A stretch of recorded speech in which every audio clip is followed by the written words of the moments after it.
आप लोगों को स्वागत है दोस्तों खेसारी लाल के एक और होली का गाना आने वाला है बहुत ज़बरदस्त, जिस गाने का नाम है ए ड्राइवर जीजा। और ड्राइवर के ऊपर गाना ट्रक वाले जैसे गाने होते हैं वैसा गाना होगा, बहुत ज़बरदस्त ज़रूर गाना होगा। इस गाने गाए खेसारी लाल यादव और नेहा राज।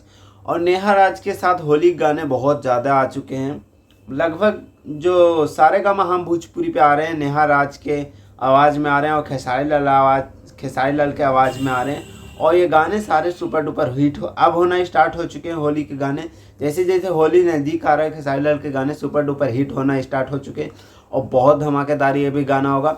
और ये गाना आ रहा है आदिशक्ति फिल्म चैनल पे, और आदिशक्ति पे ऐसे टॉप गाने आते हैं खेसारी लाल यादव के और बहुत धमाकेदार गाना होगा। इस गाने में नजर आएंगे खेसारी लाल यादव और नेहा पांडे, जो आदिशक्ति कंपनी पे खेसारी लाल यादव के साथ नज़र आते हैं और ज़्यादातर वो आदिशक्ति फिल्म चैनल पे काम करते हैं। और बहुत धमाकेदार ये गाना होगा, वीडियो सॉन्ग होगा।